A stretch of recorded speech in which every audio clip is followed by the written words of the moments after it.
Hello, I'm in Cartagena, Spain, and today I'll be meeting a friend of whom I'm going to introduce you to.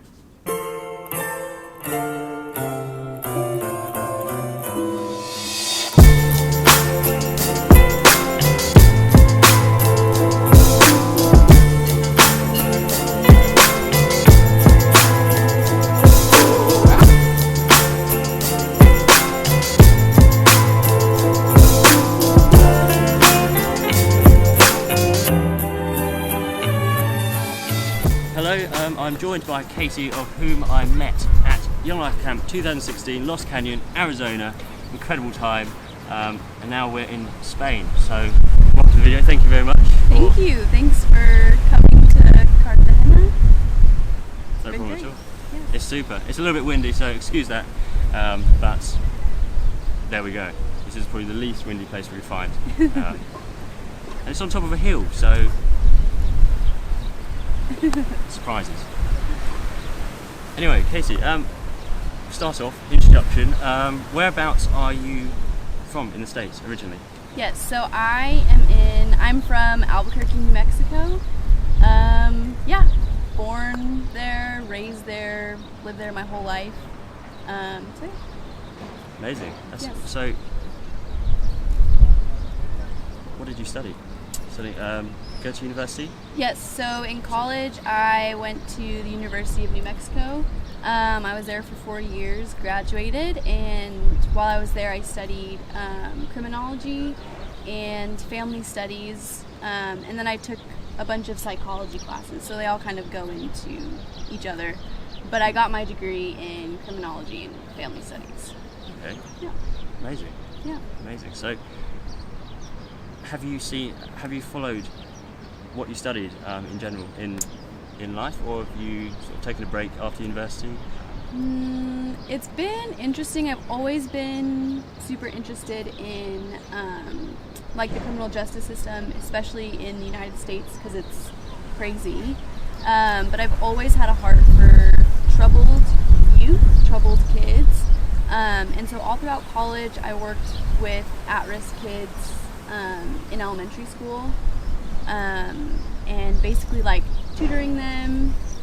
It was after school programs, and then after college I haven't really stuck with anything in the criminology sense, but I've still been working with kids, and I did want to do social work, but I had a job for 6 months, and I just realized that I wasn't really into the social work aspect of it. Right. So I graduated last May, and now I'm just kind of in the thick of trying to figure out what do I want to do, Right. and Yeah. what do I love to do. So yeah. Amazing. Well, I suppose what you said about working with children and your interest in working with children, did that coincide with Young Life, or were you already involved with Young Life beforehand, or? I'm trying to think. I started doing Young Life when I was in high school, and with the thought of, oh, it's where my friends go, all that stuff. Right. And then once I started leading was a few years later, and I was in college at that time, and so my love for kids who were kind of at risk or had troubled lives kind of coincided with the fact that I started Young Life Leading, which is where we try to reach the furthest out kid, and I was also working at the elementary school with at-risk youth, so they kind of came together at the same time. Perfect. Yeah. Well, amazing timing, Yeah. amazing situation. So, my next question really is based on the fact that we're sitting now in Spain on a historical monument, I assume. How did you end up in Spain now? Yes, After so these years? it's kind of a weird, crazy story. This past year, like I said, I graduated college, and I don't know if this is just a worldwide thing or mainly in the States, but there's a lot of pressure to get a job and make money and do something and be successful. But I just am not super about that. Like, full-time job, I'm not really, I don't know. I had a hard time with it, and so I was trying to find a job. I was a substitute teacher for a while, just trying to figure out Yeah. to make ends meet and all that stuff. Amazing. And so I remember I was still Young Life leading at the time, and I remember it was like the smallest little prayer of mine, like, hey Lord, I really want to be on Young Life staff here in Albuquerque, and if I'm not within the year, then I want to go. Like, I want to leave. Okay. I have this like yearning to go somewhere else. Okay. Kind of forgot about that, left it aside, and later, months later, I have a cousin that lives here in Cartagena, Right. and she, through a Facebook post, said, hey, any of my American friends or family, would you want to come out and be an au pair for a few months in Spain? And at that time, it was interesting, it coincided again that I had several interviews with Young Life, and a bunch of stuff happened, but anyways, they ended up saying, like, we really want you and we love you, but not right now. Okay. And a month later, my cousin posted this Facebook post, and it was just very like odd timing. And I remembered that small prayer, like, Lord, I have this like yearning and this longing to go, and if I'm not supposed to be here, then I want to go. Okay. And so I responded to that post, and I don't know, when she posted it, I felt like something within me was stirred up, in the sense of, I think I'm supposed to go to Spain. So I responded. I went through the visa process, which was crazy and long and tiring, but everything ended up working out, and so now I'm here. Incredible. So, Yeah. speaking of praying, of God, I assume you're a Christian. Yes. So,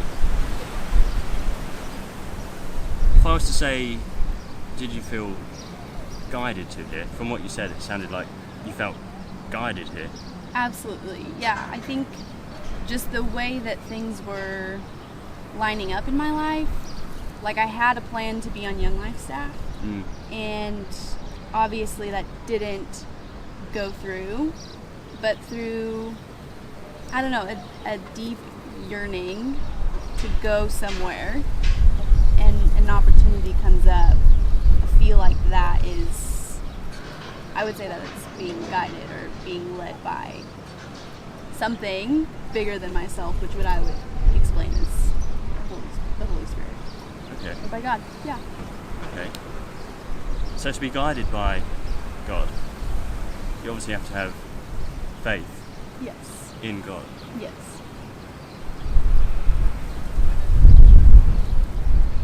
I suppose my question was going to be, what do you have faith in?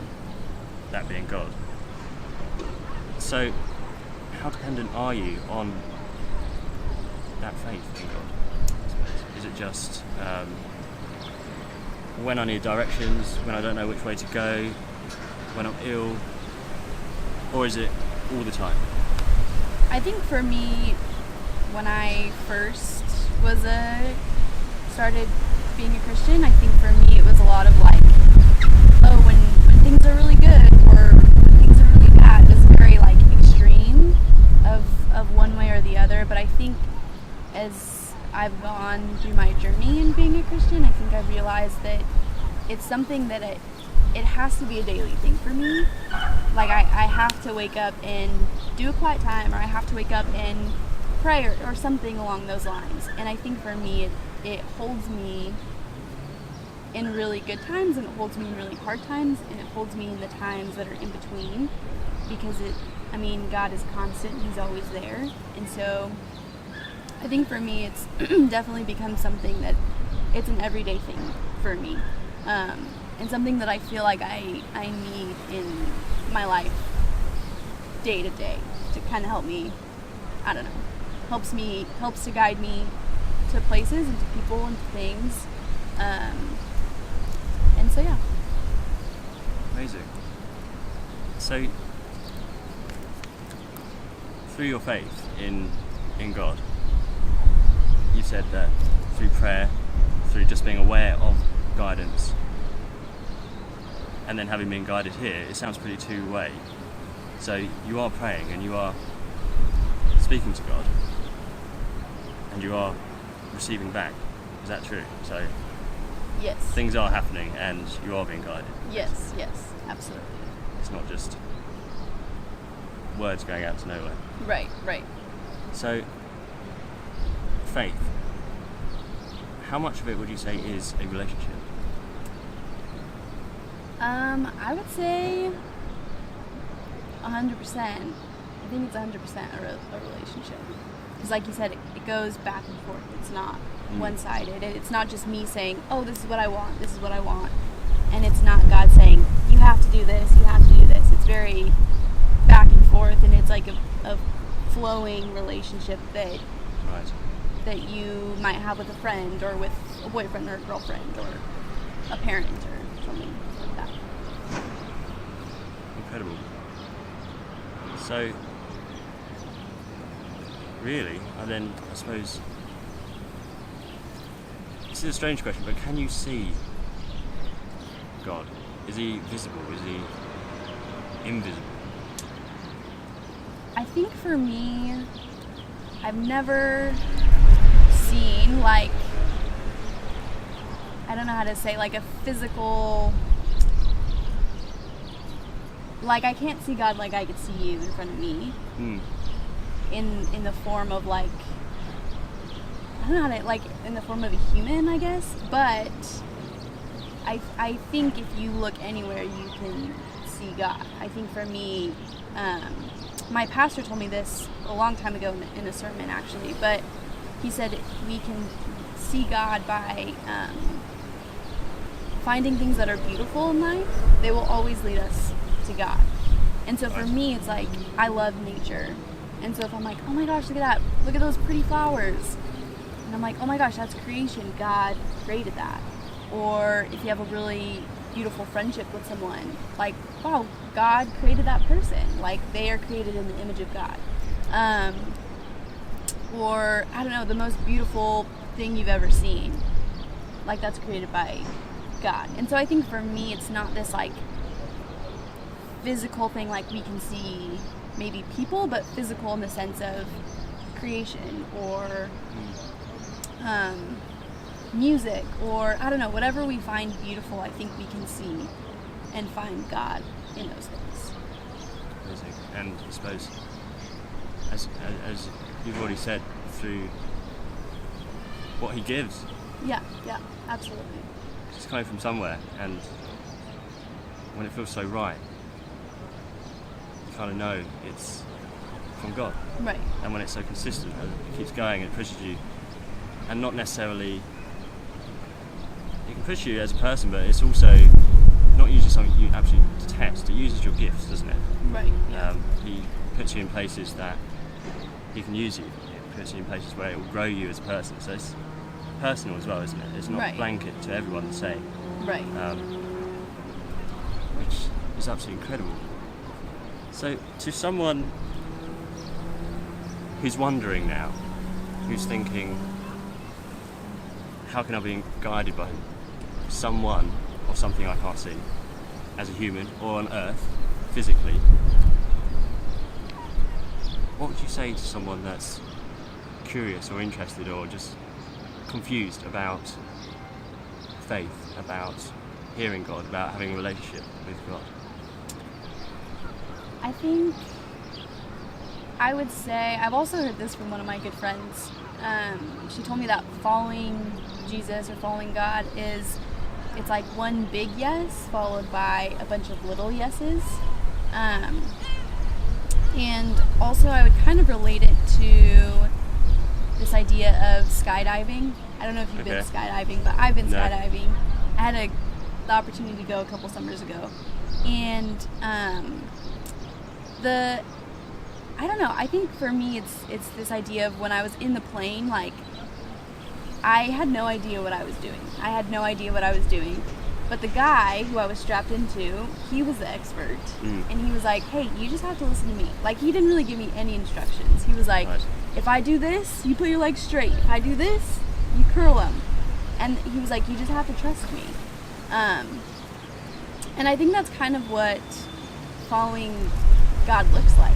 It just kind of looks like, I don't really know what I'm doing, but I have the expert behind me. I'm attached to him, and I just have to listen to him and pay attention to the things that he's telling me or showing me, and trusting that we're gonna, I guess in the sense of skydiving, we're gonna land, we're gonna be okay. And I think it takes a lot of guts, but I think once you jump, it's, I don't know, it's so freeing, and it's so, I don't know, it changed my life to start following God, and I think if you're curious, I guess my question to you would be, like, what's stopping you, or what do you have to be afraid of? And maybe there are things to be afraid of, but I mean, you can never fully know or really experience something unless you kind of take the opportunity. So, yeah, that's what I would. Amazing. So it's about taking a leap of faith. Yeah. And I suppose that can be done in all massive of ways. Absolutely. So it's so personal, isn't it? I mean, you could be driving your car, you could be at church, you could just be at home, you could be anywhere. I mean, it could be a prayer, it could be talking to someone about it, I suppose. Yeah. For myself, the leap of faith wasn't instant. It was a really long process, and I suppose the process never really ends. Right. To some extent, you're always learning, always growing in faith. But for others, it is that moment of, I want to know more about you, God, and what you can do. And it's just about accepting, isn't it? It's about accepting God. Right. And Jesus. And then from there, you have a conversation. Yeah. It's just, it's this constant, I mean, like we said before, it's this relationship. It's this constant, it keeps growing, and through that, I mean, I always used to think it was crazy when people were like, oh, I can hear God, or he's really speaking to me this way, and I'm like, what do you mean? Like, what do you mean? But the more you're in a relationship with someone, the more you get to know them. So if you know someone really well, things that other people might not be able to pick up on, you can pick up on that. Because it's like, oh, he's doing this thing, that means he's tired, or you get to know someone. And it's the same thing with God, is that you get to know how he speaks to you in different ways, and for you it could be completely different than how he speaks to me. It's individual to each person, which is super cool. But the only way to kind of find that out is to keep going, and to keep being a part of that relationship. So Absolutely. Well, thank you very much for your experiences. Thank you for being so open with us and just telling us a bit about your story. Yeah. And your relationship with God, and to why you're here. Yeah. Thanks for So, having me. thank you very much indeed. The last thing I'd just like to say is, if you'd like to find out any more about this God, about Christianity, church is a good place to go. Anyone connected with Young Life International, myself, anyone, just a message, a coffee, just to really just discuss things. I mean, for me, it was just a case of asking questions, and I think you've got to ask the questions and be skeptical, because then your questions are more thorough. So Yes. I think that's all I want to say. That's all I want to end with. So thank you very much. Cool. I think that's it. Sweet.